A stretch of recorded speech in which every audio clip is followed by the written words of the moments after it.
So this morning I'm getting some time with Marianne Brown, who is the director of fitness for Train Performance, and been fortunate to get to know Marianne, her journey, her why, kind of what motivates her in the fitness world. So I'm excited for this time. The first topic is I've heard you talk about that, you know, the before a workout and the anxiety that people can have, and then that accomplished feeling that they get after the workout. So first off, let's kind of talk about this in reverse order. What's that accomplished feeling? How do you describe that?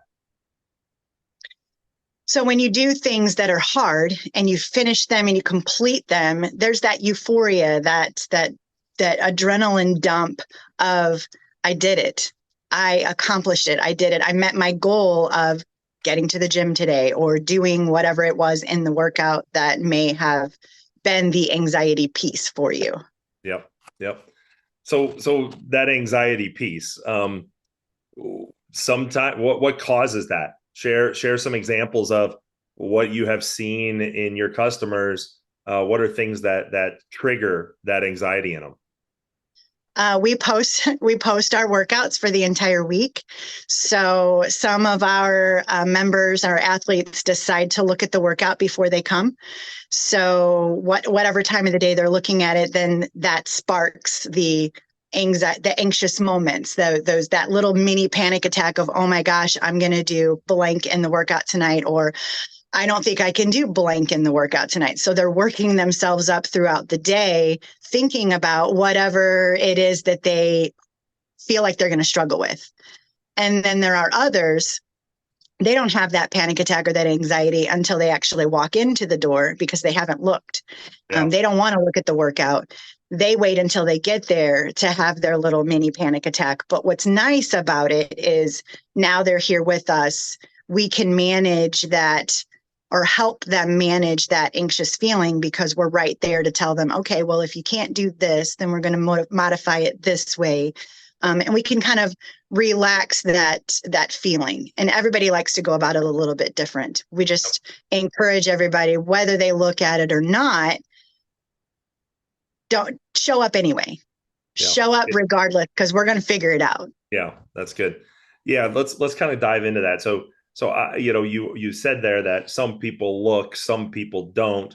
Um, I've heard you say like you might encourage people to look and to work through that and plan. And then there may be in your relationship with your athletes, there may be some that you encourage not to look. Can you maybe kind of Yeah. dive into that a little bit? Sure. Some people, some personalities, they're going to stress about it all day. It's going to interfere with their entire day. And while they're working, while they're dealing with their kids or whatever it is that they're doing throughout the day, they're going to be thinking about later on in the workout, what am I going to be able to do or not do? And a lot of them can talk themselves out of even showing up because it seems so overwhelming or something that they can't do or too hard. And so I would encourage those particular athletes when we recognize that that's happening to them, not to look at all. Don't look, just show up, and whatever's on the board, we'll figure out how to make that work for you, regardless of what you have going on with an injury or some skill or weight or whatever the issue might be.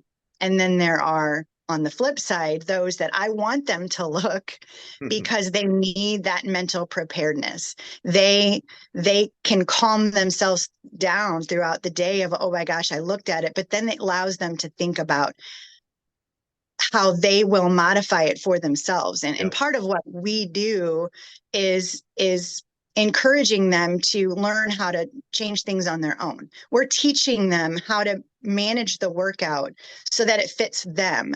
And so for those that are ready to do that, I do encourage them to look early, and some of them look for the entire week. Like they schedule out the entire week and pick which days they're going to come, Yeah. and they're already in their mind calming themselves down, Yeah. relaxing, and figuring out how they're going to get through the workout when they get there because they're preparing. They're Yeah. prepared. They like to prepare. So maybe you have that group that they like to be prepared, they like to plan, they like to modify, they feel like they can modify. So looking and getting ahead helps them get over that fear hurdle. And then you have those that they're just going to need that coach support. They're going to need that encouragement to get through that anxiety in that moment. So having them there with you while they're looking and talking them through how to modify, I can totally see both those groups. Your goal is, one of your kind of mottos or encouragements to people in the fitness space is to get comfortable being uncomfortable. And I know, I mean, that's something that we hear in life. Just, I know we talk to our kids about that. Um, what does that phrase mean to you? I mean, as far as, starting with kids, it's a life skill. Life is hard. There's a lot of things that get thrown at you, whether it's your workout or your job or your kids or your parent or your spouse. It's hard. There are going to be uncomfortable situations that we all get in. And part of what we can do in our training in the gym is to practice. It's a practice rep of doing things that you feel like you either can't do or that are really hard. And by repeatedly doing that and creating that habit of doing the hard thing gives you that accomplished feeling that we talked about in the beginning. Yep. That's just, validation that practicing doing the hard things in just the gym can definitely help you outside the gym Yeah. in your regular everyday life because you're getting practice reps at being uncomfortable. We never, It's inevitable, yeah. right? We don't hear people often say after they've done the hard thing that they regret it, right? We Right. it's that accomplished feel, it's that amazing adrenaline rush, that euphoria of I did not think I could do it and I did it, and maybe it was easier than I thought or more exciting than I thought or better than I thought. The advice that you're giving is more of how to get through that fear hurdle on the front end. Mm-hmm.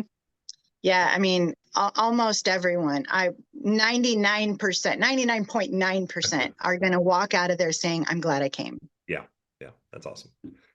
Well, that was a great discussion and I appreciate your time, Marianne. Thank you. Thanks.